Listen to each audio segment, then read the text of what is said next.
Hi, good afternoon, colleagues. A very warm, a very warm welcome to this side event on digital readiness for developing countries, how it can accelerate climate actions, which we are organizing in collaboration and with the Technology Executive Committee, the CTCN, and GIZ. During the last 1 week, we have seen multiple events which are focusing on digital technologies, which truly shows how digital technologies have the potential to bring about transformative actions on climate change related issues. The CTCN, or the joint program of work of the Tech and the CTCN, which was approved by the parties last year in Sharm el-Sheikh, has 5 system transformation areas and 2 enablers. One of the enablers is digitalization. The joint Tech and the CTCN initiative of AI for climate action also is part of the digitalization efforts, which as technology mechanisms we are undertaking. The CTCN has delivered numerous technical assistances that include application of digital technologies, and few examples to go with it is like the strengthening early warning system for floods in Bangkok, or improving water supply network, distribution network in Grenada through a GIS-based monitoring and control system for water losses, or developing agro-meteorological information system for, in Mali. And there are many other examples, and I think during the course of the side event, our partners from GIZ are going to share many more examples on this particular aspect.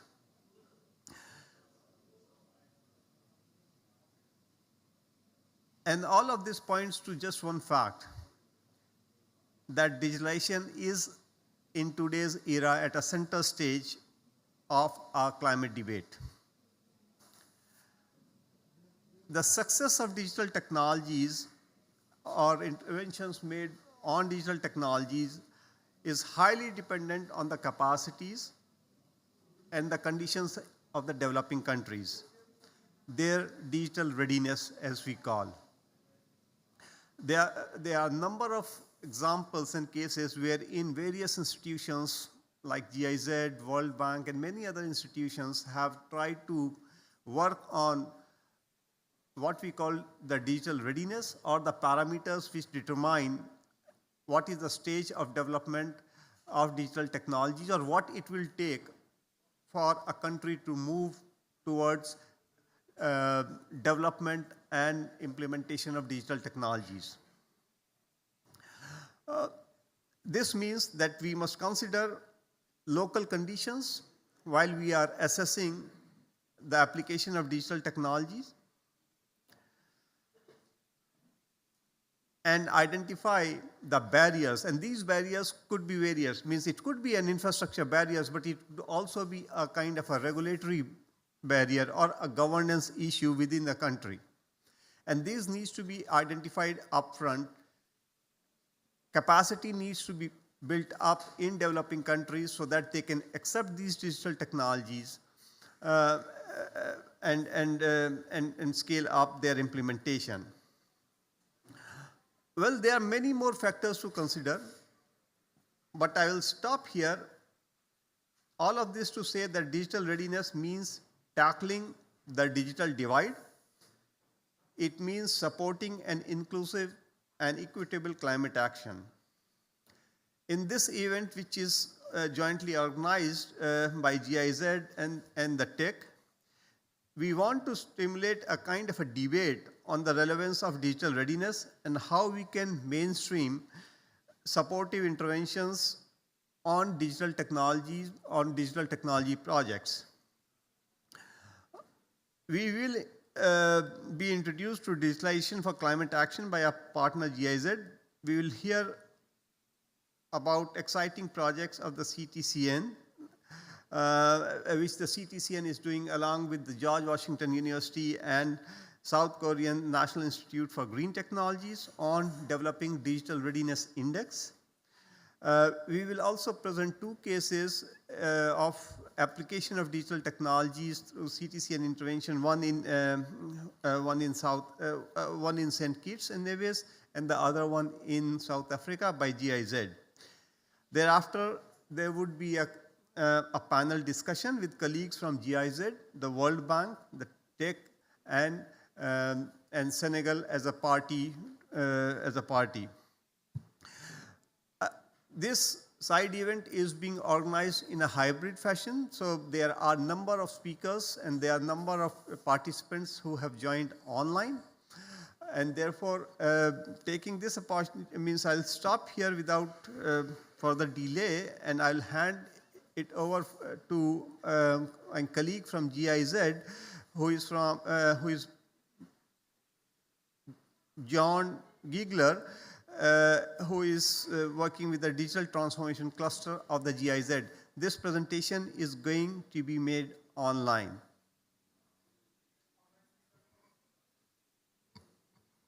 Well, thank you very much.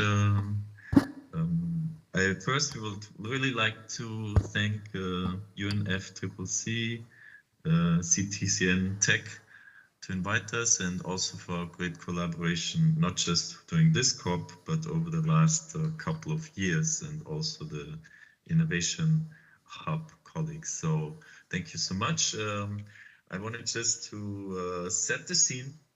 Why is digital so important? What is changing? Not just because of the recent discussion, you might hear about OpenAI and the role of artificial intelligence, but digital can really be a game changer for climate action.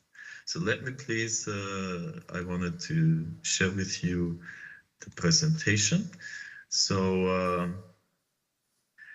here you see the first is really the intersection between the green and digital transformation. So here the Paris Agreement really clearly emphasizes the need for innovations and technology as a pull but also push factor. So the green and digital transformation are taking place at the same time, but here the emphasis is really what is the intersection between both. So innovations such as AI, blockchain, IoT, supercomputing provide really unprecedented opportunity to enhance sustainability of the economy and society, but a radical rethinking of existing business models are needed to really address the climate crisis. So, and one of the key challenges hereby is how do we get innovations out of the lab and into the market? That's a key issue. So second is how to scale up innovations. So there's many times a lack of financing for the growth and financing early stage and growth phases of the most innovative solutions.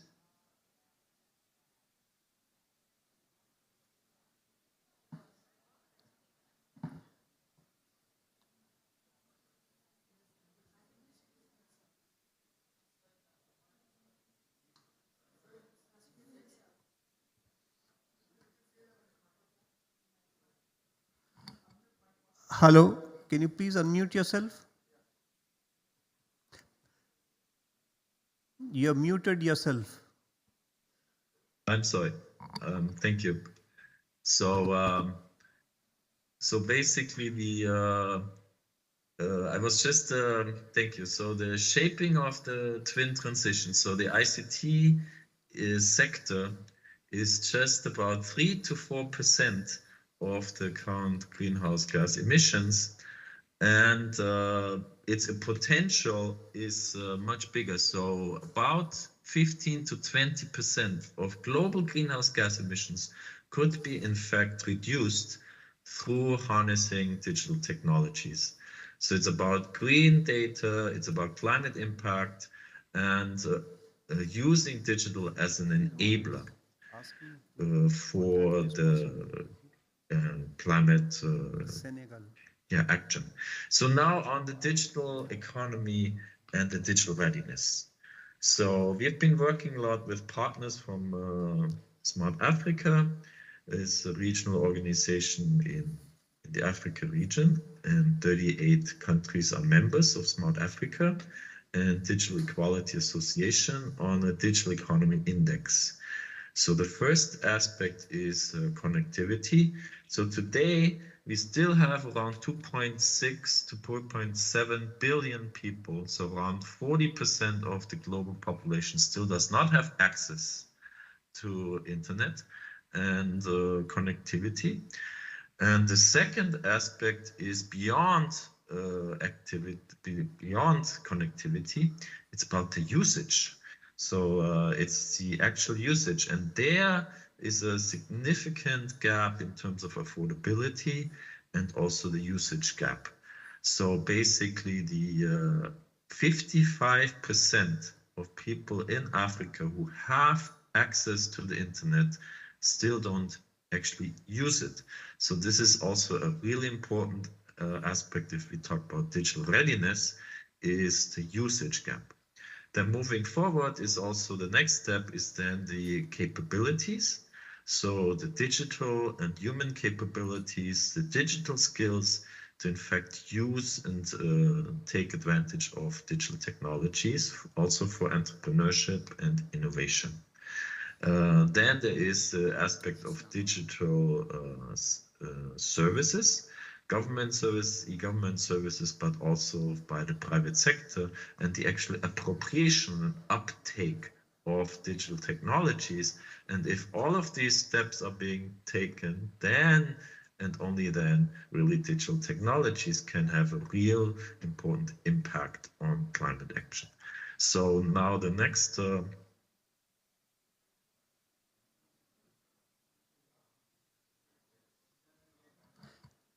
Hello, you have muted again. Unmute yourself, please. I'm sorry, pardon for that. So the next step is the actual capabilities. So it's not just about the digital skills, but it's about the actual capabilities to use, process data, put it into your own context, and to use these digital technologies for the betterment of society and the economy. So it's about information literacy, communication capability, content capabilities, and digital skills. So this is the concept of informational capabilities, a holistic approach. It's not just about how to know how to use a computer or like the internet, but actually what do you do with information once you have access to information and data? So how do you process that, and how do you take then decisions?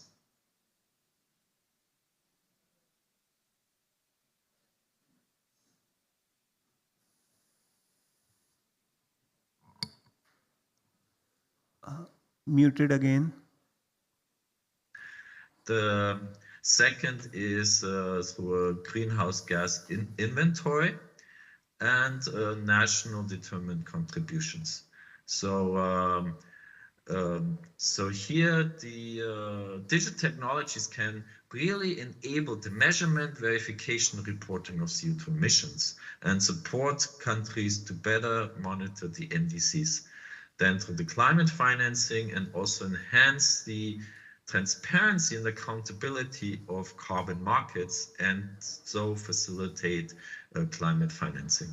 So now 4 priority areas of our concrete work. So the first is to support governments in enabling environment and policy advice for the digital and green transformation. The second is capacity building and technical assistance, raising the awareness of this topic, improving capabilities, and provide technical assistance. Third is to work with a broader innovation ecosystem of research institutions, investors, startups, think tanks, to create this strengthened innovation ecosystem.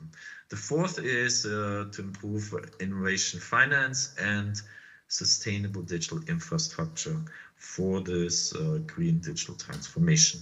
And now we move to the second part to highlight some of our programs. So we currently have a program in place of, we work in 50 countries, we have around 180 staff around the world, and we work on these topics to different flagships. So the first one is the data economy program with the support of the BMZ, the German ministry, but also for development cooperation and also the European Commission. So here we have this program on the data economy for the Africa region with the African Union, the European Commission, but also the other EU partner countries, Belgium, Finland, Estonia, France, and Germany. And here we work closely on supporting countries through this 60 million euro program in developing data policies, data value creation, supporting the actual use of data cases. And you will hear later from our colleague from Kenya, who will share some of the experiences there. Then we support the improvement of green data infrastructure. In South Africa, for instance, there are around 55 to 60 data centers. So a key issue is how do we support also the greening of data centers and improve the sustainability of digital and data infrastructure.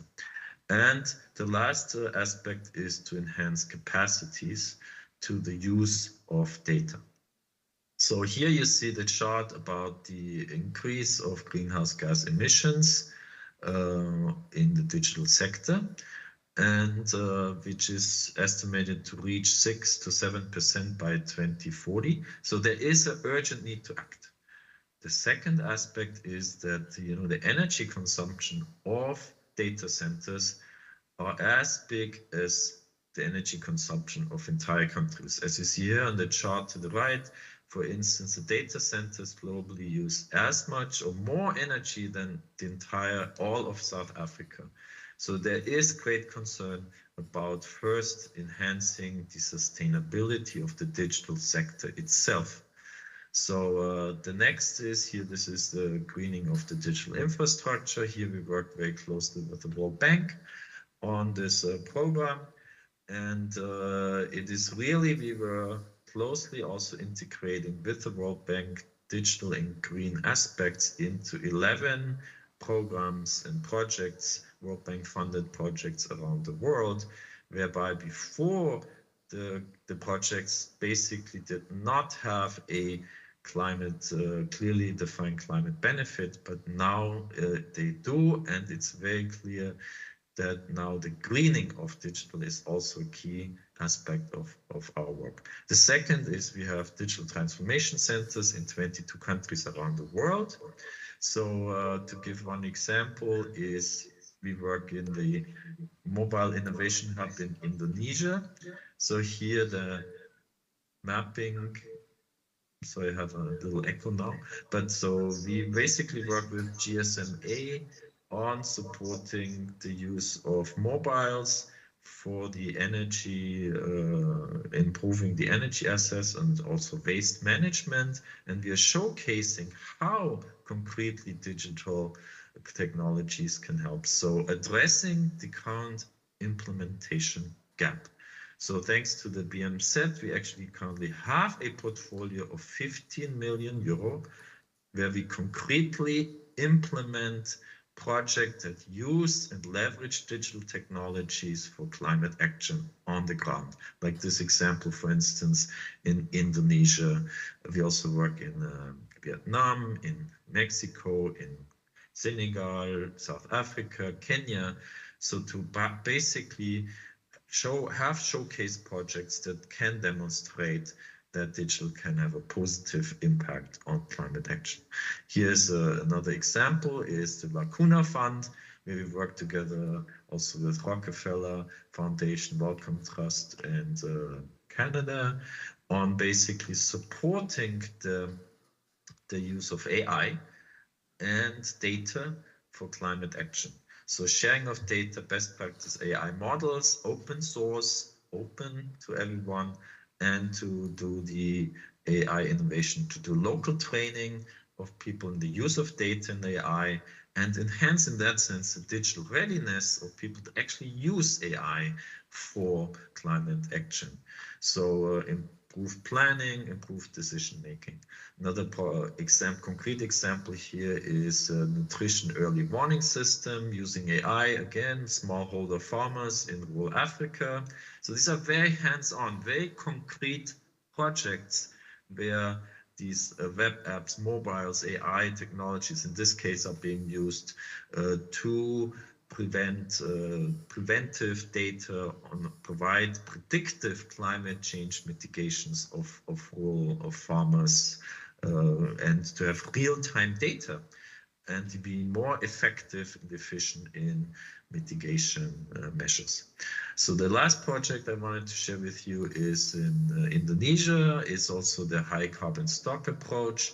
So here with the ETH and the HCSA, high carbon stock approach partners, we also work with smallholder farmers, NGOs and local governments in using AI and data for maps and make openly accessible, create broad access to identify actually the ecosystems which can be essential for climate mitigation.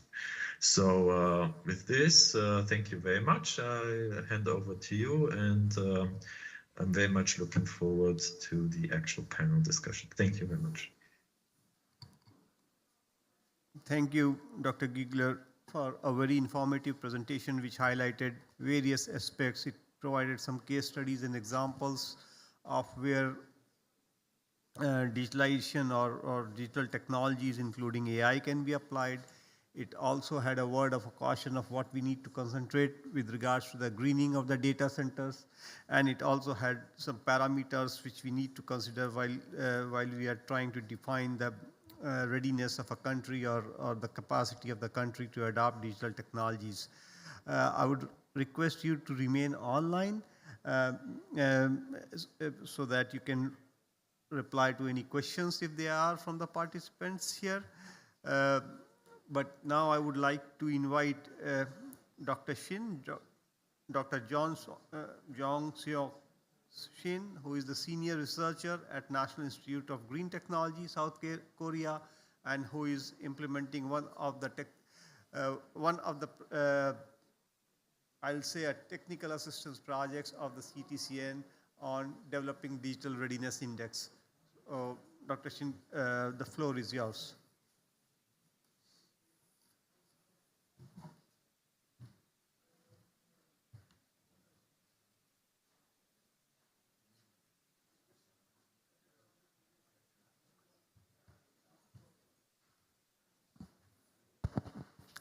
Hello everyone, my name is Jong Seok Shin. I'm from the National Institute of Green Technology in South Korea.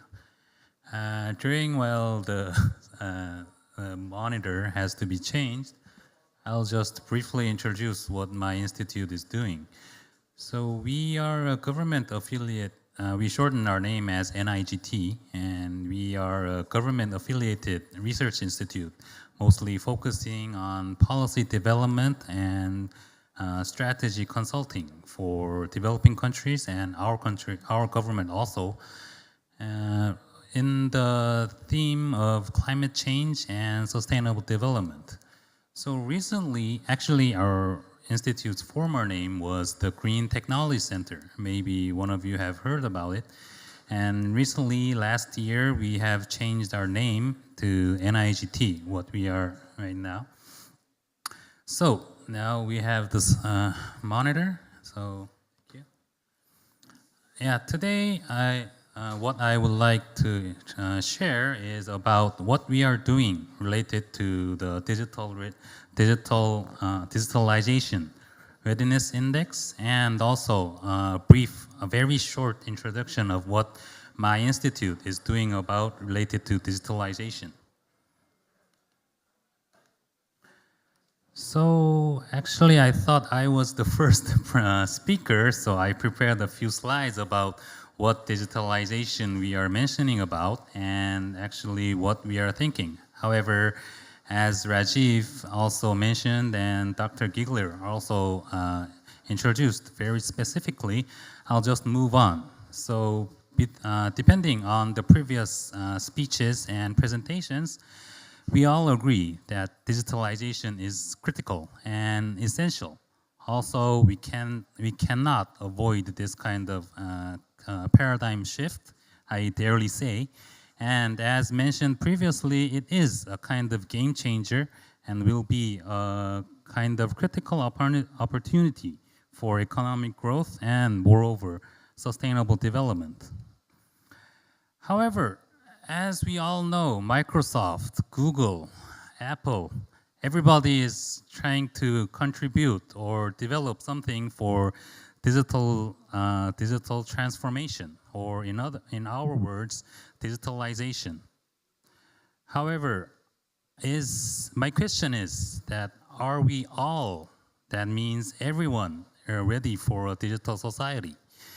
In that matter, we can think about the past history about the second industrial revolution, where most of the developed countries, now they are developed countries, were all ready and moving on for industrial revolution. And however, the others, now as they have resulted as a kind of developing country, are left behind, in so words.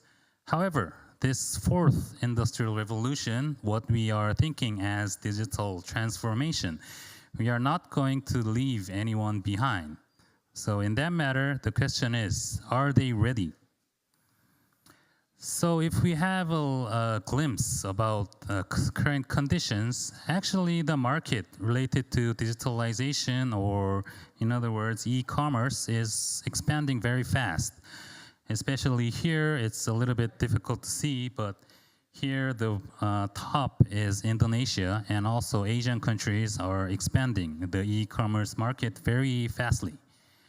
However, considering the e-government, actually most of the developing countries are lower than 0.5, while the global average is 0.61.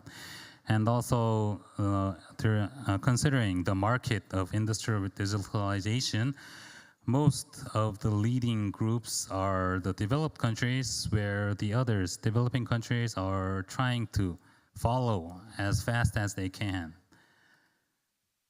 So, however, as Dr. Stigler has mentioned, digitalization is very useful and have many benefits. And this is not only for economic growth, but also for climate change and pursuing sustainable development. So many may agree that to cope with climate change and sustainable development, the basic foundation should be a kind of economic growth, or having any kind of contribution to economic growth. And also, this kind of digitalization digitalization can provide these kind of economic values for creating a new one compared to the conventional economic values. Moreover, digitalization strives to improve the efficiency and also the effectiveness in coping with climate change and also sustainable development. And not only for this kind of efficiency matters or other kind of things, in society, this digital technologies can also help for the vulnerable or the weak ones, the inequitable, that we can consider all, not only the following or the strong groups. And also, not the last but not the least, this digitalization or digital technologies help us develop solutions.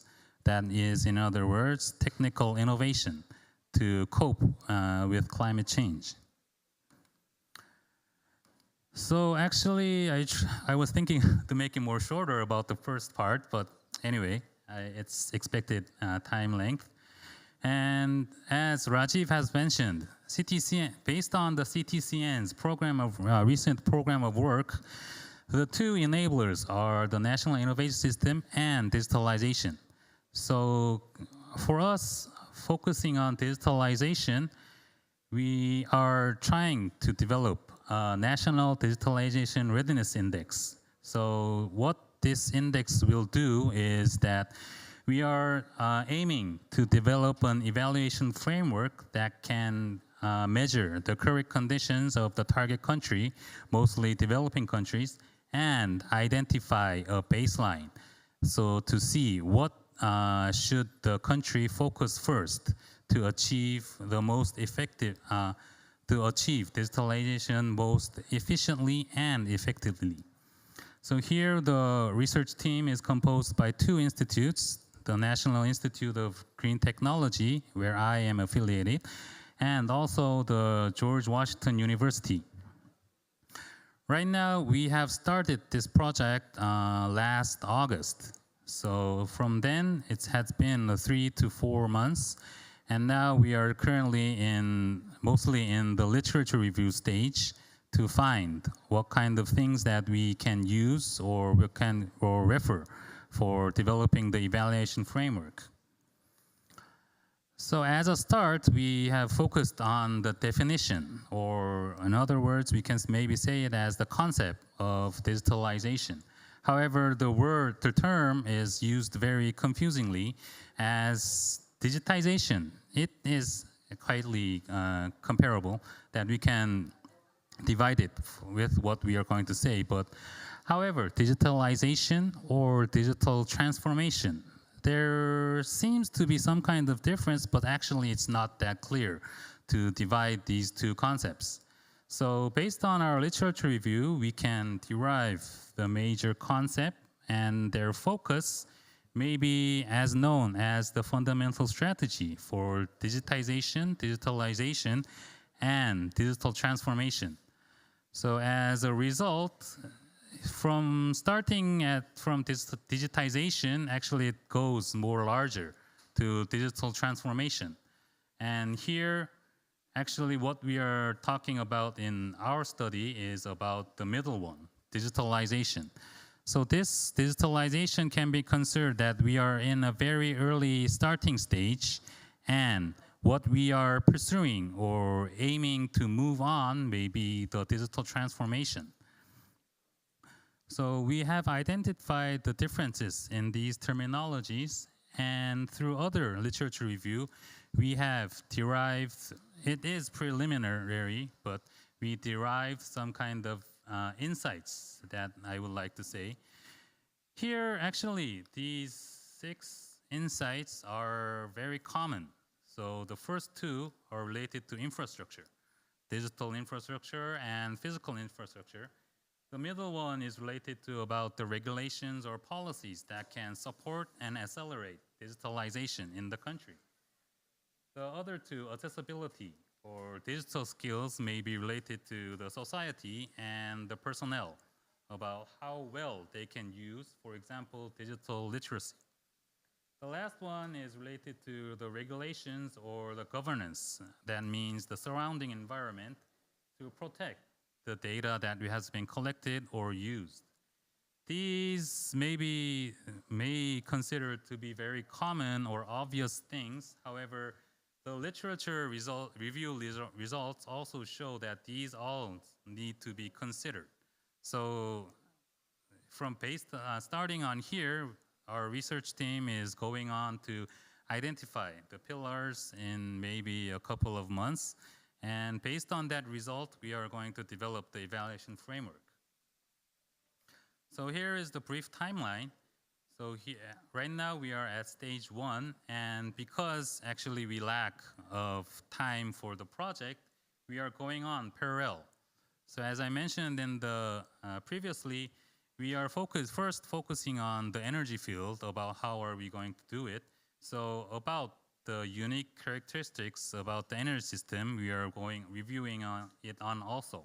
And also looking for what kind of data that can be used that is currently being collected in the energy system. So as a result, maybe this end of May is the end of the project, and we are thinking that the first draft evaluation project maybe be derived during April next year. So this is a brief introduction about our National Digitalization Readiness Index. And along with that, just going a little bit side, I would like to introduce briefly about what my institute is doing about related to support digitalization. So this is our vision that has been mentioned, has been developed this year. So we are trying to be Korea's and globally green innovative action tank and also a think tank. So here, what I want to emphasize is that we have two keywords that we are emphasizing. First is data-driven. So that means we are trying to develop policies or doing any kind of consultations or planning projects based on data mostly. And based on this data-driven or objective results, we are trying to do international cooperation. So among this, depending on these two keywords, our institute has one center, a center for data and information. Here, this year, we are making a foundation to develop three kind of platforms that works in kind of one platform. First one is CTIS. We shorten it as CITIS.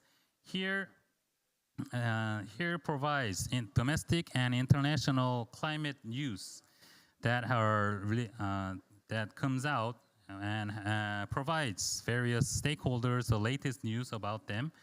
And the second one is named as Planet, which provides more specific and professional technology information to help the developers or researchers to use it for technology innovation. All of the data collected by these two platforms and other kind of data that has been generated by our institute are collected together here in the so-called data archive. Here that we are going to systemize these kinds of data and try to provide so-called every kind of data that we can provide here in a very systematic and efficient way. So this is what we are trying to do. Actually, we have now made the skeletons of these three platforms, and next year we are thinking to fill in the actual data to these three platforms to support the technology developers and policymakers. Okay, this is all that I have. Thank you for listening.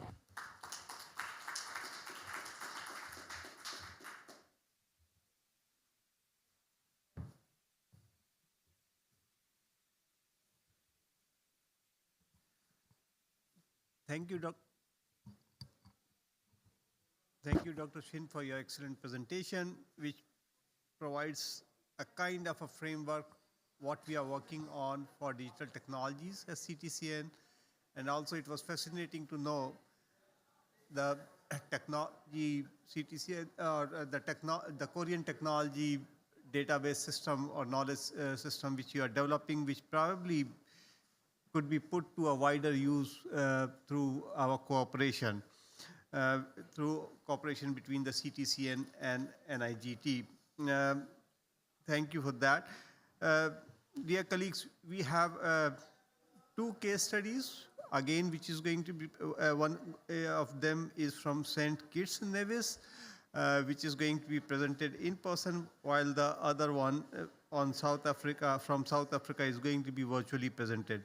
I would like to invite Ms. Jeffers from the Ministry of Environment, Climate Action and Constituency Empowerment, St. Kitts and Nevis, to present the case studies on how digital technologies have been used using the CTCN technical assistance.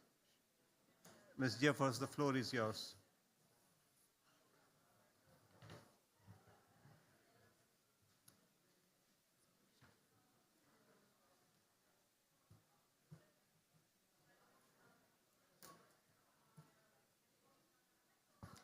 Pleasant good afternoon, all.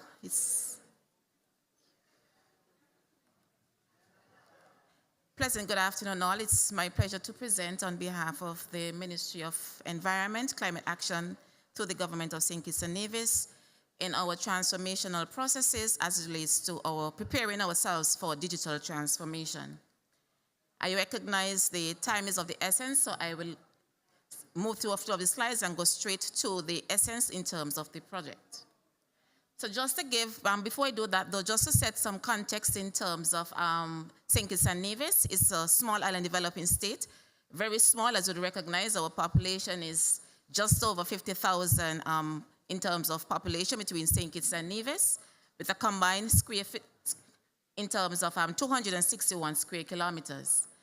Now, in terms of our project specifically towards the technical assistance that we would have received through CTCN, it was water-based, and in terms of the rationale, in 2015 for St. Kitts and Nevis, I know many other countries have continuously been experiencing drought, but for St. Kitts and Nevis, we got what we call a reality shock, where we experienced our first real drought in 2015 that allowed for water rationing.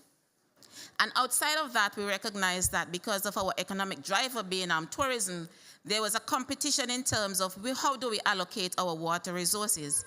And so we recognized that we needed to make better informed decisions to inform all of our ministries in terms of our allocation in terms of water resources.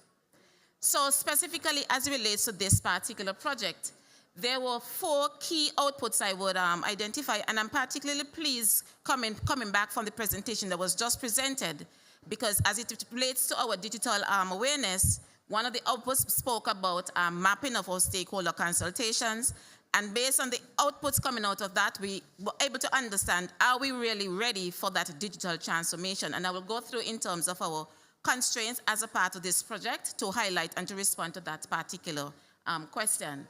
But so the first thing was to map our stakeholder consultations, to do a general assessment in terms of our drought water resources, because that will then determine the type of data that we have available to see how far that the project can actually go in terms of its implementation. And based on that assessment, we will then design a drought prediction model that is applicable for St. Kitts and Nevis. And of course, a critical component of this was capacity building to empower the users of the drought tool to be able to implement the project. It will be remiss of me to, of course, not express our sincere gratitude to the CTCN, to the Climate Innovation Accelerator. We were one of the countries that was funded through the AFCA project, and our consultants who has developed that particular tool, which was HR Wallingford.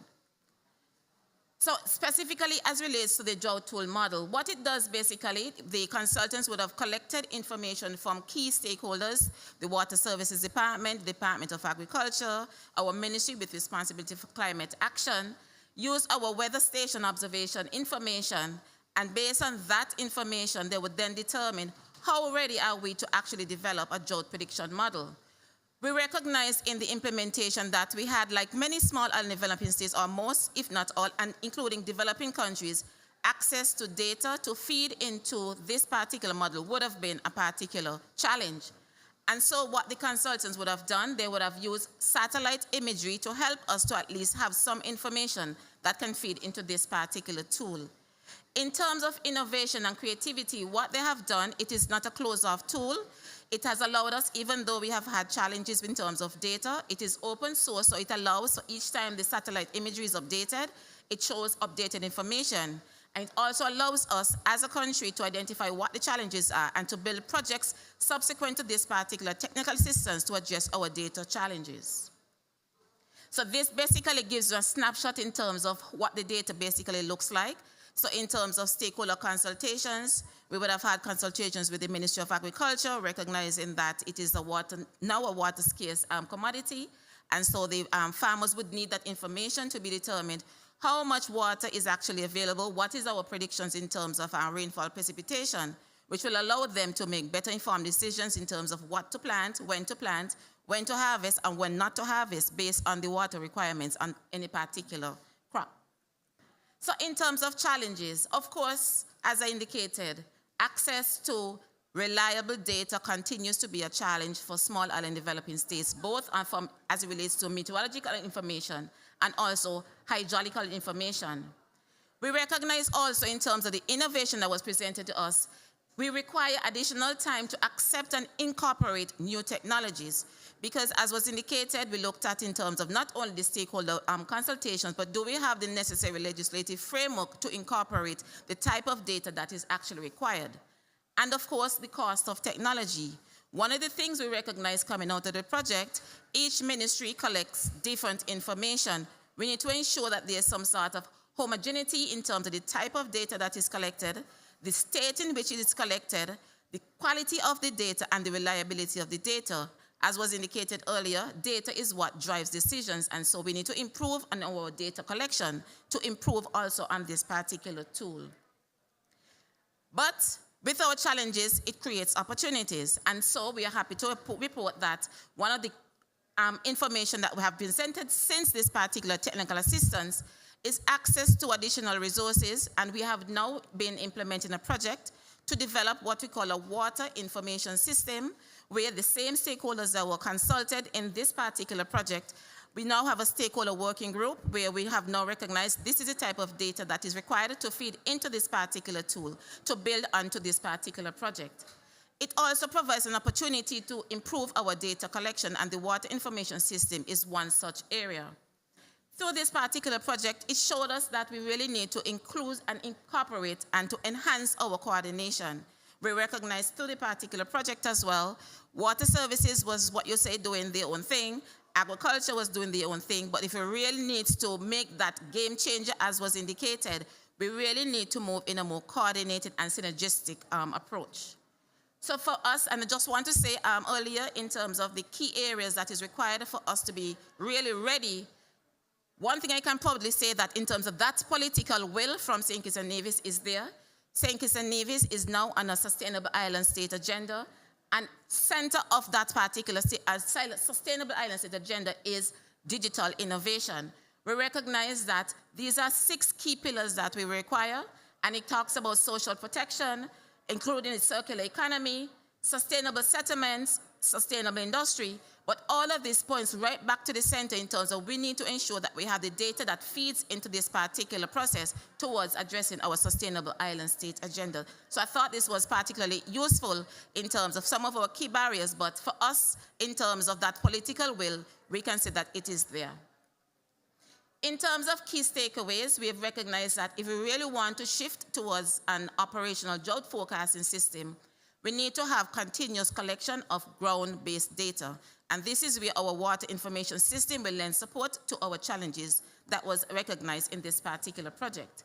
It also speaks about the need to have more participation and collaboration intraministerially as it relates to organizations and well as agencies. And of course, as we recognize, as we'll talk about digital transformation, capacity building resonates right within the center in terms of digital transformation. There are different types of technologies that are out there. We need to ensure that there's some sort of homogeneity towards these particular different types of information. Documentation, sharing of lessons, experiences, and best practices, we feel add value to this particular process.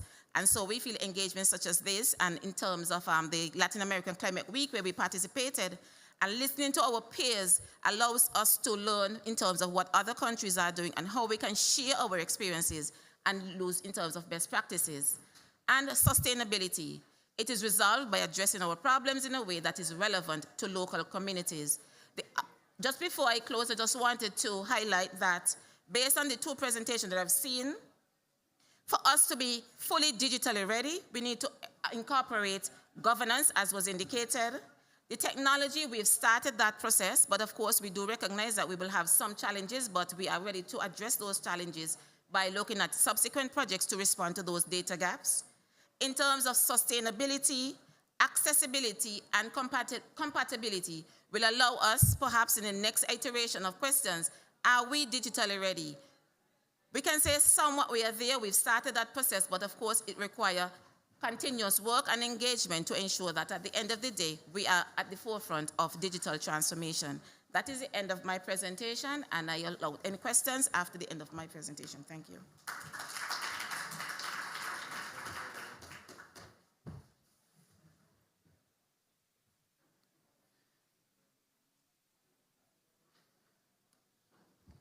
Thank you, Ms. Jeffers. now I would like to invite or hand over the floor for an online presentation to Sandy Maseko, who is the coordinator of Digital Transformation Center. And the case study is from Kenya. So please excuse my earlier statement that the case study is from South Africa. The case study is from Kenya. The floor is yours. The floor is yours, Sandy. But in the interest of time, what I would really like to request you is to finish off your presentation and intervention in less than 8 minutes. Thank you.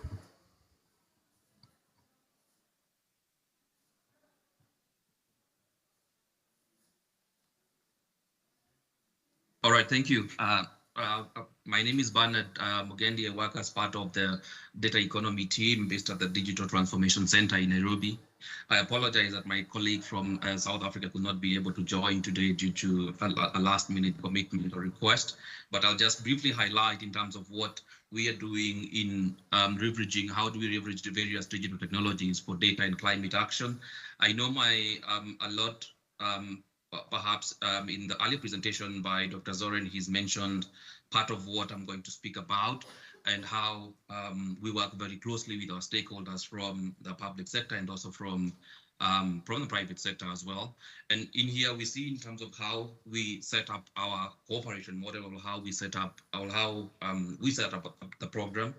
And for the Global Digital Transformation Center, this is an existing network of various DTCs. We refer to them as DTCs in short, that is existing now in at least 22 countries. And here we contribute further to the development of digital ecosystems. And here we not only support the government, but we also work hand in hand with various partners, especially from the nonprofit and from the public sector as well, to improve or to support the idea of digital transformation. And we have various thematic considerations, and we have various thematic topics, starting from cybersecurity to digital government, to digital health, and digital skills. Looking at how do we specifically focus, or how do we specifically leverage on this diverse team of experts to provide support. Here we see in terms of, we break down the support in 4 major categories. There is policy, there is the development of use cases. I'm going to skip a little bit on policy because of time. I think the previous speaker has also talked about it in terms of how we can really leverage on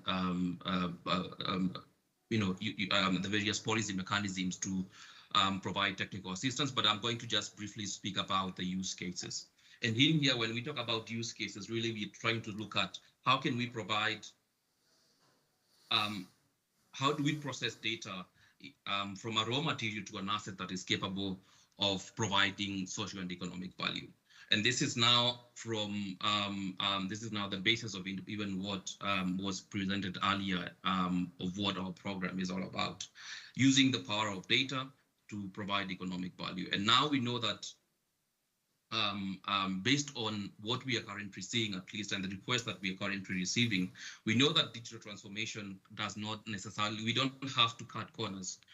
There are various mechanisms that are in place, and we have seen a lot of interest in this area, trying to see in terms of how can we develop use cases or products that are really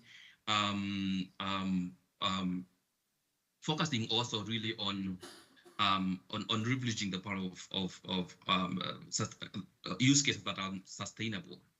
And we know that the development, and this starts very early from the development phase, whereby we use a very a participatory approach with considerations or with various ideation phases, from leveraging on what the partners are working on, leveraging on what is existing in the ecosystem, and now looking in the looking ahead and really asking the question in terms of how can we leverage or use the power of data and to promote this concept of a green or digital transition. And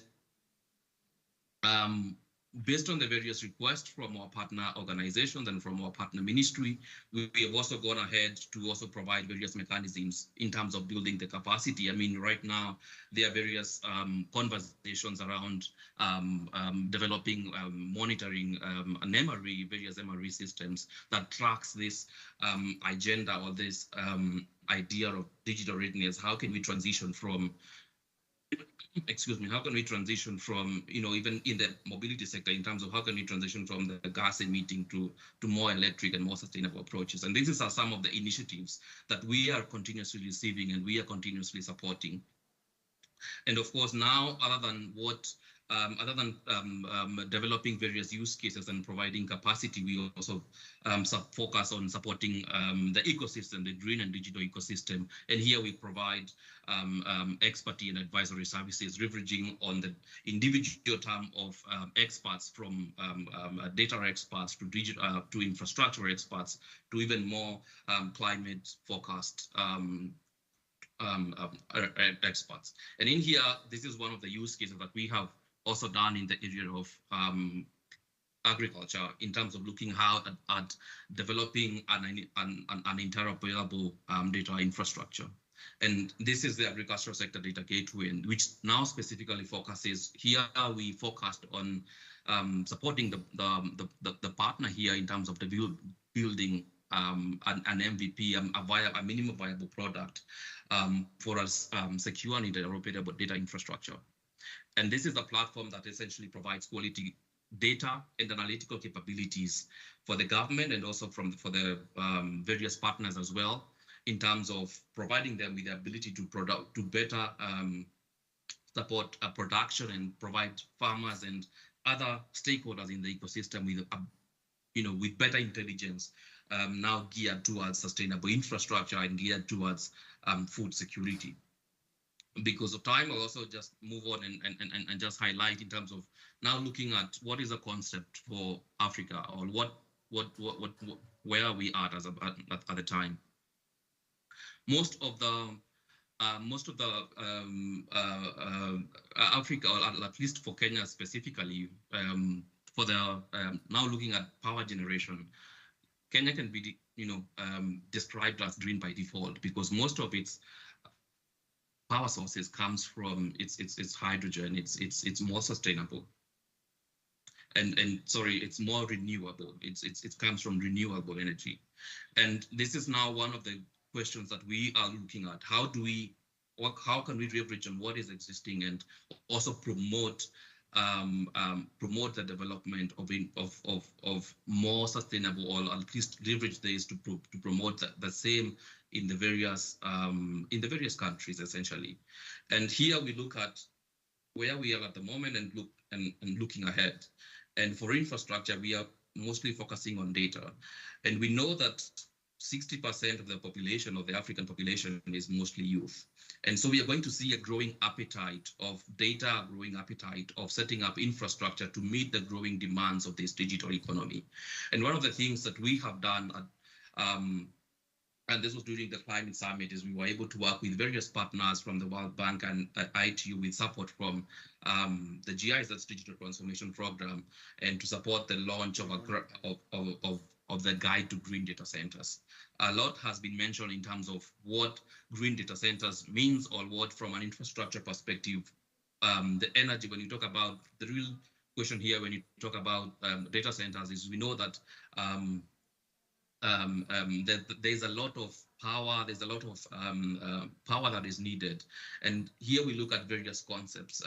We look at power sustainability, we look at water sustainability, we look at the gas emitting factor of such infrastructures at scale.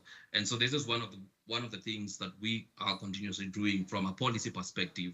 Launch the guideline as a first step, and then see in terms of now how can we promote the investment of such infrastructures.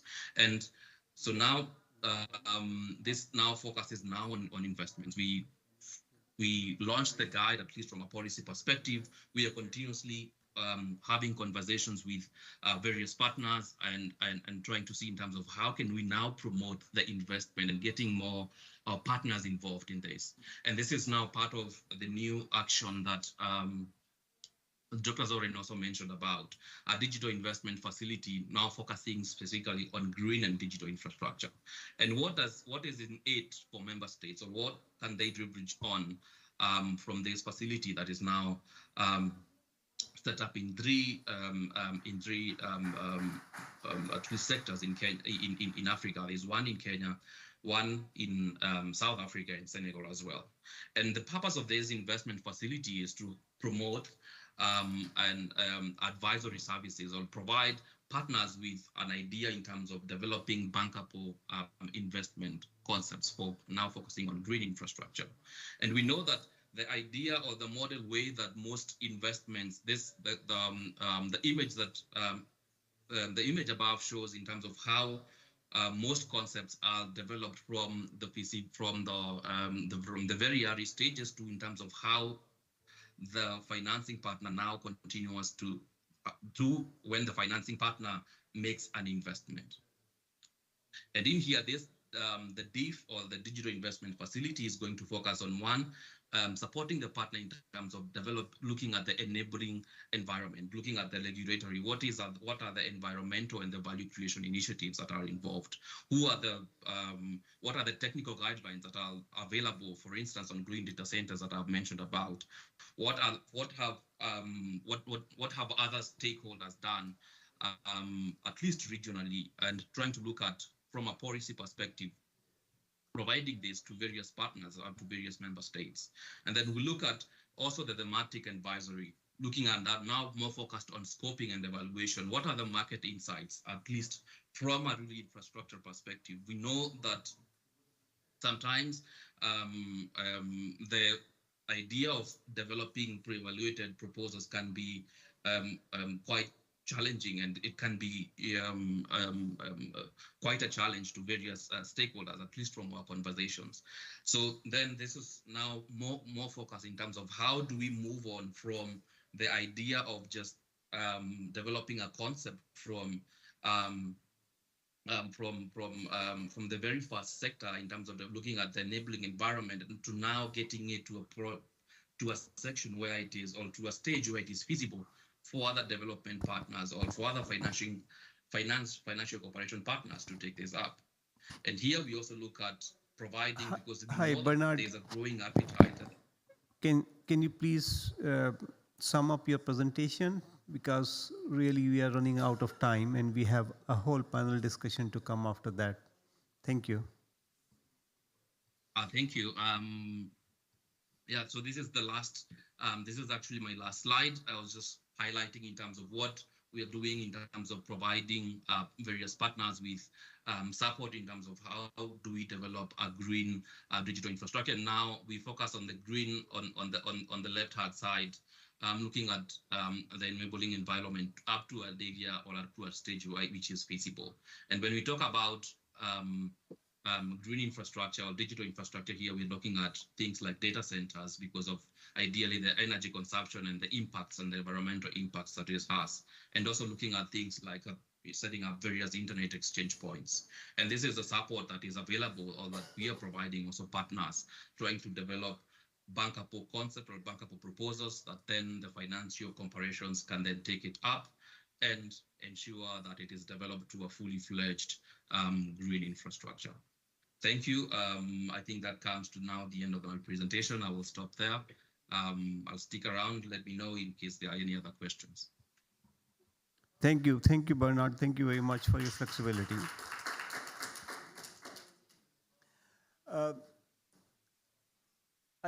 I think we shall hold on to the questions to be taken after the panel discussion. So please, if you are there, please stick online so that the participants can ask any questions to all the speakers. In the interest of time, let's very quickly move to the panel discussion. And we have three different panelists, which I would like to invite on stage. I would like to invite Katja Kemmer. Katja is the director of the Division of Commissioning Parties at GIZ. and this and coordinates institutional relationship with the German public sector commissioners, the European Union, international donors, private sector partners, and the Green Climate Fund. Now, I would like to invite also Seth Ayers, who is a senior program officer in the World Bank. Seth is the lead of the World Bank's Green Digital Business Line, which aims to reduce the environmental footprint and strengthen the resilience of digital infrastructure, as well as leverage digital technologies for climate action. His role involves developing partnerships, actionable knowledge, and implementation tools targeting client governments. Our third speaker is the vice chair of the TEC, Ambrosio. And colleagues, I believe Ambrosio needs no introduction. You have been seeing him around in various technology negotiations. He's the vice chair of the TEC and has been a great contributor to digital technologies in all the discussion which we had.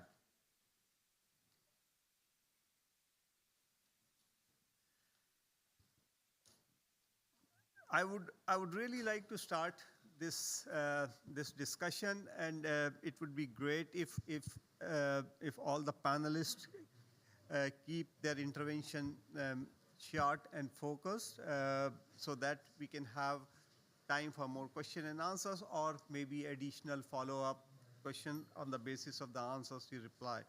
So let's start with Ambrosio.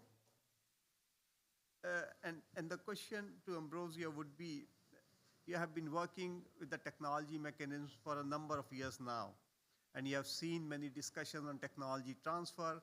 You have been instrumental in shaping and framing the 5 transformative areas which are there in the program of work, along with 2 enablers, digitalization and national system of innovation. In your opinion, how does technology transfer differ for different digital solutions? And what does the technology mechanism needs to consider more in order to promote the use of digital technologies? Thank you very much for the question, Raif, Director of the Citizen. I will anyway introduce myself, because people negotiating technology might know me, but people that are not negotiating technology might need introduction. My name is Ambrosio Ivanolo. I work in the Climate Change Agency of Chile. I also have a position as vice chair of the TEC, because I'm vice chair of the TEC, a position on the Citizen Advisory Board, and the role of the negotiations are, I'm the G77 coordinator on technology, also the ILAC coordinator on technology, of course, the Chilean delegate on that. Regarding the question, when we start drafting the new joint work program of the technology mechanism, we use as a basis, one of the fundamental pieces was the IPCC report, the chapter 16 that has innovation technology, but also a segment on general purpose technologies, and within general purpose technologies, digital technologies. So the signals there were about the potentials that you might have with artificial intelligence, robotics, additive manufacturing, smart services, or smart devices. But then also at the end, talks about the risk, the rebound effects. It might lower one-use consumption of energy, but due to increased use, actually increase the total consumption of energy, and also speaks about equity. That means widening the digital divide between countries. So in this context, when we start working on this, we also take into consideration how we understand technology in the context of the UNFCCC, because we always have understand within the TC, the Technology Safety Committee, that technology has 3 key components. You usually have the hardware, so the physical piece, the software, but in this case, software is understood as the capacities. But when you talk about digital technologies, that's also the coded knowledge in the form of code. And then, of course, hardware, that means the institutions that you have that allow for technology transfer. So as we have started to consider and work on digital technologies, and we choose 3, because we're based on the partners that wanted to work with us, that was on the focus, we decided we're going to work in things that we might have good partners. So we decided on artificial intelligence because partners came out to us and said, we want to work with you on this. The same with green databases. WIPO came to us and said, hey, let's work on green databases. And distributed layers was also presented as an opportunity. Those two streams of work will have distributed layers and green databases will be done next year. And we are already starting doing artificial intelligence work this year. We'll have an event in a couple of days. I don't recall if it was the 8th or 9th of December because we have 2 high-level events, of course, all invited. And the next year we'll have, as TC, a policy paper on this to provide recommendations to parties are the next scope on depending how long it takes to the one after this. So I'm gonna summarize because I told you about the work, not the understanding. The fundamental understanding difference here is where not the hardware component speaks a bit differently depending on your geographies and your capacity to have ICT infrastructure. So that's very important. And that's why on the artificial intelligence, one of the focus was on developing countries with a focus on LDCs and Cs, because we immediately acknowledge that it's not the same developing these technologies on developed countries when you want to go to countries that might have no internet connectivity, and it will be much harder. So first element, it depends where you are, how do you will approach, and then taking into account the available infrastructure, you can start changing the approaches. I will stop at this moment. I don't want to take that much time, but thank you very much for the question. Thank you. Thank you for a very comprehensive reply. Even you told us plans, what the tech is going to do in the future, and that would be taken into account while as CTC and as an implementation arm, when we start receiving requests, how to navigate the request and how to develop the responses, taking into consideration the valuable suggestion which is going to be coming from this paper which is going to be produced. My next question is to Katja. We have heard your colleagues from GIZ have already described that how GIZ is supporting digitalization and digital readiness in developing countries to enhance climate action. I would request you can comment on that. But in addition, I would like to ask you a question that how does GIZ imagine global collaboration on digitalization and digital readiness in the future? Yeah, thank you so much. Thanks so much for having me on this distinguished panel, and also thanks for the very insightful presentations. So here at COP, there's a lot of talk on climate risks and emission profiles, so measuring what is there. And I think this also applies very much to the digital sphere. So we need to assess the digital readiness of countries as a starting point for green and digital interventions. So we have to know where we stand before we start running, right? And Søren Gigler, my colleague, has presented some aspects in this regard, so the Digital Economy Index and other examples. I won't go in depth on that, but I want to mention that it's also important to raise the awareness of policymakers and to better analyze the nexus between the green and digital transformations. And here we're closely working with the World Bank on the climate risk country profiles. And we specifically support the analysis of interlinkages between, on the one hand side, digital and then green transformations at the country level, to have a good basis of evidence there. And this is then the groundwork for targeted interventions. And here I can mention one example of such an intervention.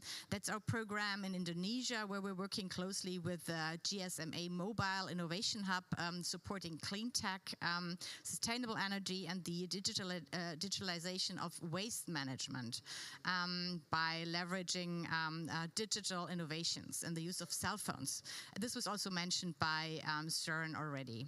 I just want to stress that this is also important in view of vulnerability of disadvantaged groups, and it is very much in line with also the German feminist development policy approach.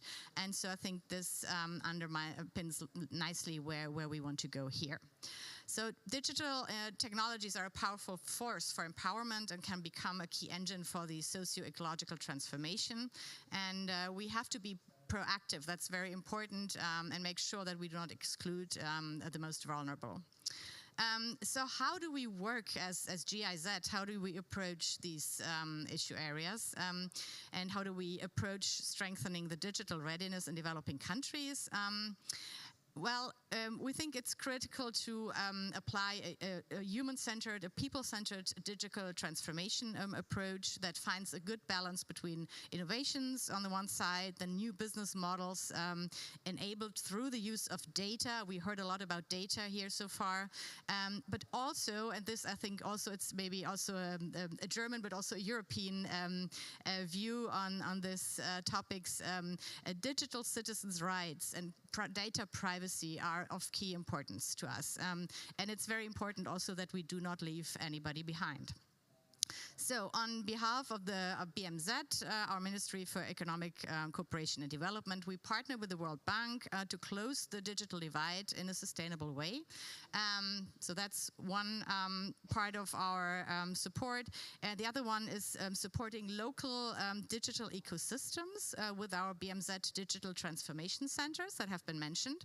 And third, we support the policymakers and key stakeholders to develop digital skills and also capacities through, for example, our Smart Africa Digital Academy and the online platform Atingi that we have developed, amongst others, for this purpose.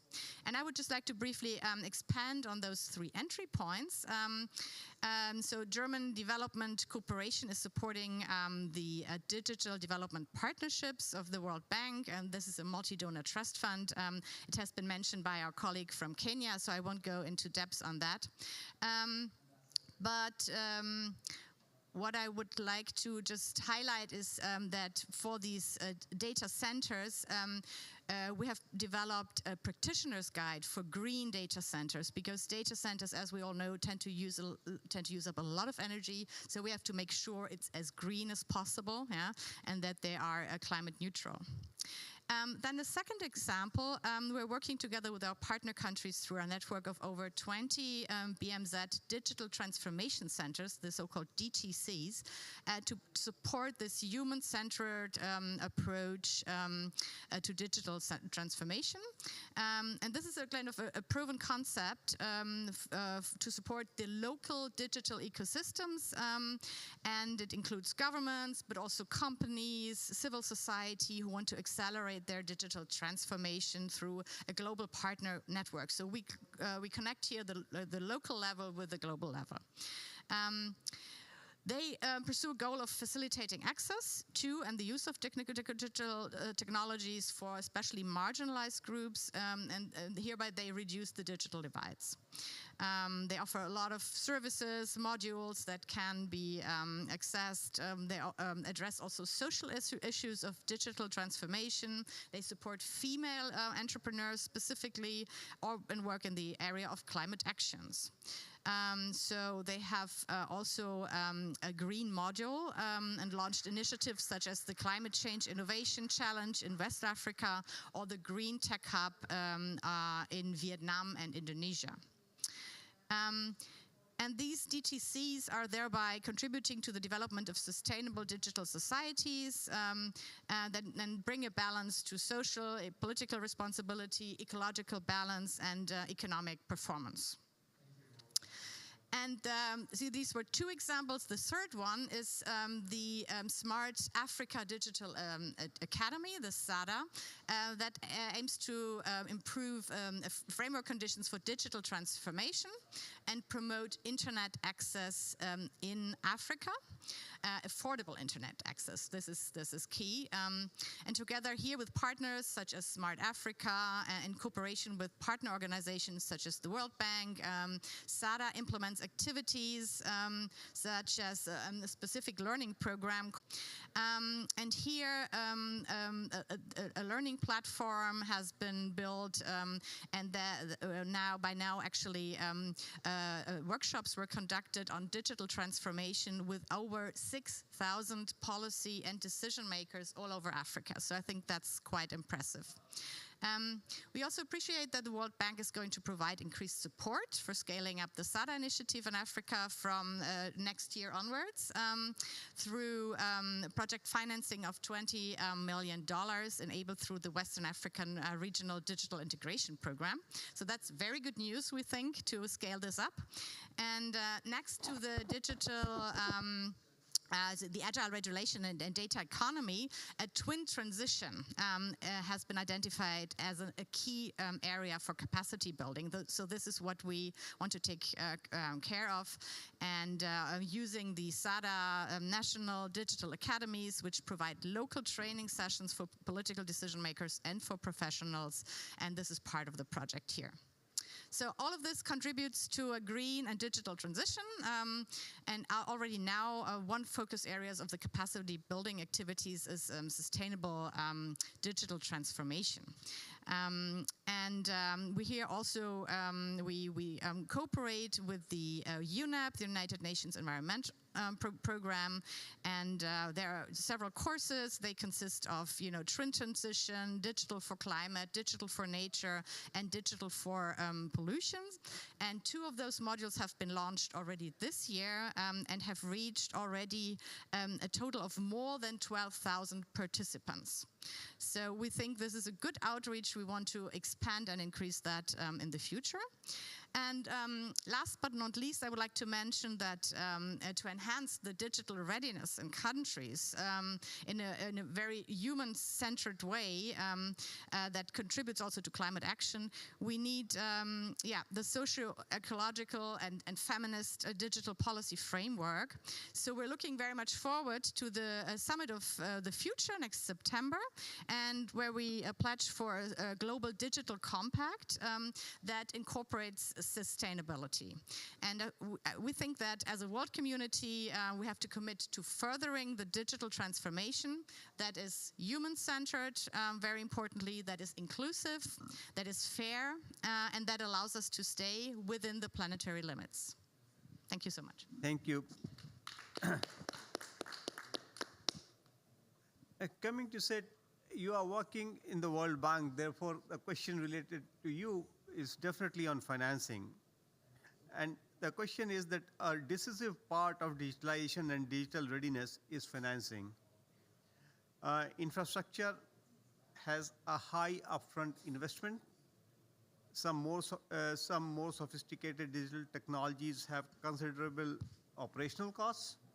How can developing countries bridge these financial barriers to adoption of digital technologies? Well, thank you very much. Good afternoon, everyone, and I appreciate the opportunity to be here with you today. I think one of the key issues that we've been hearing about there's sort of 2 fundamental challenges on the digital front. We've already heard about the fact that about 2.6 billion people still do not have access to the internet. So you've got a huge connectivity challenge. Then if you overlay that with less than 20% of low and middle income countries have modern data infrastructure. So if you don't have connectivity and then you don't have the data infrastructure, all that we're hearing about on artificial intelligence, lots and lots of sessions on artificial intelligence. If you don't have data and you don't have connectivity, you're not going to have artificial intelligence. So there's really fundamental challenges that we need to address. And in closing those gaps, the key question for us is, and for us as a community, is how do we do that sustainably? So we just launched a report on November 29th in which we quantify the GHG emissions for the first time from the digital sector, which falls somewhere between 1.5 to 4% of global GHG emissions. The target, generally we think it's about 1.7. It's very difficult, and it depends on each country, because some countries are, especially if you have data centers and you're a big hub for data infrastructure, your emissions could be higher. But it's about the same as the airline industry. So it's not a nominal amount. So we do need to think about how we address the emissions challenges at the same time that we provide the connectivity and data access. On the question regarding financing, so a key piece here is obviously addressing the enabling environment. So where there are issues around last mile related to connectivity, it's both affordability issue on providing the service, but also affordability on devices. So those 2.6 billion people who aren't online, it's one of those two issues in most instances. So thinking about ways with both the government and private sector to expand coverage and also provide affordable access to devices. And then on the data infrastructure side of things, again, there are some regulatory challenges there. A lot of countries will have, as part of their constitutions, data sovereignty laws and issues that may prevent them from having data be stored on the cloud if those cloud facilities are not on their territory. So trying to think about how to modernize some of the policies and regulations around data infrastructure is also going to be a key piece to bringing in investments in that space. From the World Bank side, last year we did about $1 billion in investments specifically to digital infrastructure, so both on connectivity and data, as well as skills and other sort of capacity building efforts. Over the next 2 to 3 years, we're going to triple that amount of investment, so a big ramp up in the digital space for us. And then many of you may have heard that our president, Ajay Banga, announced that we're going from 35% of all of our investments to 45% that are going to be directly linked to addressing climate change. And that obviously means also on the digital front as well. So I think the key challenges are recognizing that there's fundamental issues to close these gaps. There's policies and regulations and enabling environment that need to be addressed to incorporate and attract new investments, and that is going to require not just what the World Bank can do, but what the World Bank can do with other partners and crowding in private sector and through other IFIs and other institutions that can bring in additional resources. Thank you. Very interesting perspective. You know, in the sense that if you talk about AI, means as you mentioned, one of the very important thing is availability of good quality data. And definitely infrastructure and connectivity is the second one. And in most of the developing countries, this is something which is lacking, and there needs to be a specific emphasis on the data collection and the quality of the data. I have two questions to you as a follow-up. Is there any study which shows that if you apply a particular digitalization model over an area, it would lead to some benefits? The cost of the benefits versus the cost which goes because of the GHG emissions and electricity use, etc. Is there any study like that? That is one question. And my second and last question to all, specifically to you in World Bank and GIZ would be, as a body of the technology mechanism, as CTC and as Tech, how we can foster this partnership, or how do you think a partnership can be fostered so that you support us and we support you in this global effort? Thank you. Should I go first? And I'll just quickly touch upon those two questions. So on the first question in regards to interesting research, both in applying digital services and then also thinking about the reductions on emissions. During COVID, we did an assessment that if a country has digital infrastructure in place, and this also includes having digital IDs, they were able to reach 3 times the number of individuals in the country with social services. So that could be conditional cash transfers, being able to reach out to them with healthcare services, etc. So in order to be resilient, whether it's climate resilience or resilience to a pandemic, it's not possible unless you have digitization. You need to be connected, and you need to know who your citizens are in order to provide service delivery. So it's really fundamental. I mean, 3 times the number is a significant amount of people that go underserved if you don't have that basic infrastructure in place. On the emissions side, the World Bank is part of applying the Paris Accord and Paris alignment. For our digital projects, for them to be considered Paris aligned, so when we think about a data infrastructure investment, so sometimes in certain instances, we'll finance the building of a data center. That data center needs to be 20% more efficient than the baseline. So there are set standards and methodologies that we're developing in order to look at the reductions of GHG emissions from our investments, so whether it's in data infrastructure or also in connectivity. So as you also increase capacity, you go from 2G to 3G to 4G, you're both increasing capabilities of what those networks can do, but you're also implementing technologies that are more efficient. So we're seeing significant data transfers going from 3 to 4G, but on the emissions front, relatively staying flat with very modest, if at all, increases. So new technologies are also more efficient. So trying to think about how we bring new technologies to the marketplace or support the rollout of new technologies in the marketplace, but also having very well-defined methodologies so that we can ensure that our investments are addressing the GHG emissions and are green and not having the long-term carbon lock-in issues that can be problematic. Mm-hmm. Yeah. If if you ask me about partnerships and how GIZ works in cooperation with others, I can tell you that this is very much at the core of our work, and we deeply believe in cooperation. We think cooperation only works when it's both ways and when it's on eye level, yeah, because there always has to be a win-win. Every partner has to get something out of the cooperation, and I think there's some good examples how this could work in the digital sphere. For example, when we work on digitalization, we try to do it in the most inclusive and possible way. So designing applications and usage with the user together, making sure that it's really of value to the user, understanding the existing ecosystem, use open standards as much as possible, and open data.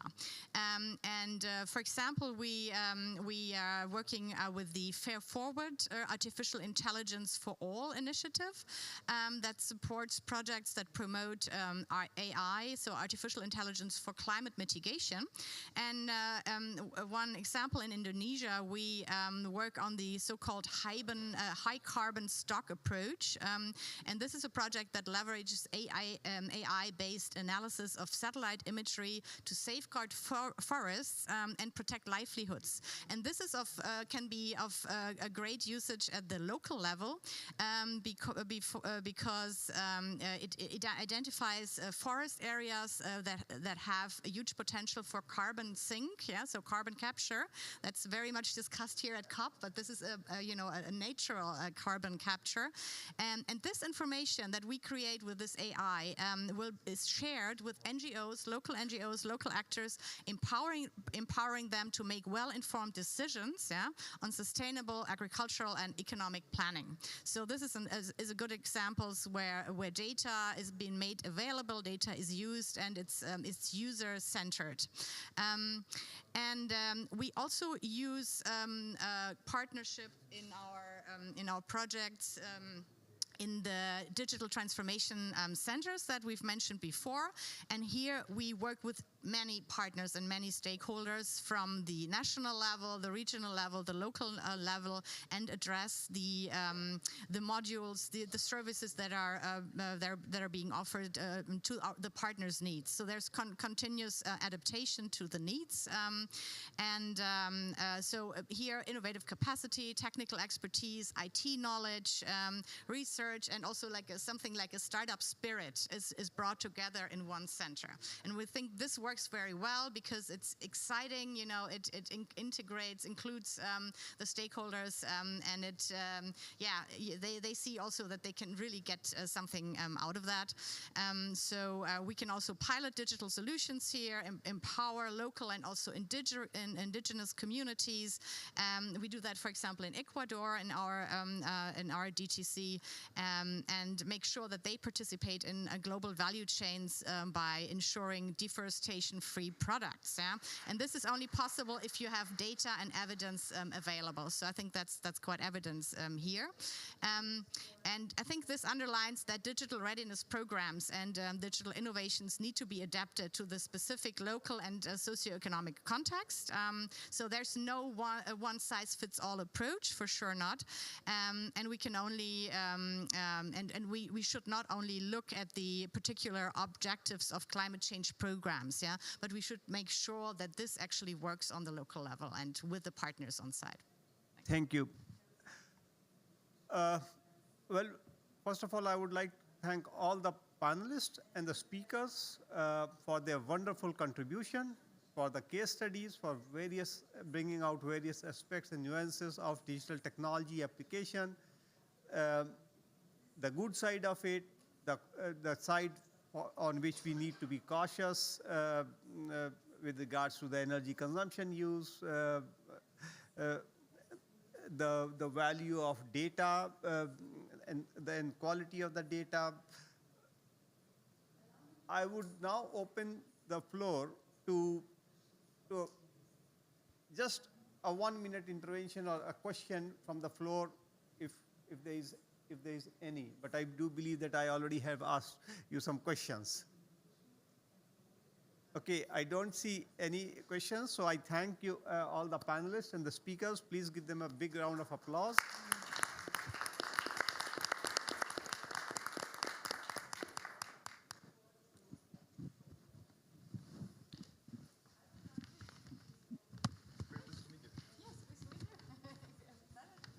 Yes, very nice to be on the panel with you. We work very closely with Soren, as you probably guess. Yes. So I'm very happy that I could step in for Soren. Yes, that's great. Yeah, he was. Can you take a picture? Oh, yeah, sure. Oh, actually, I will also give you my mobile phone. So I have the pictures. Hello.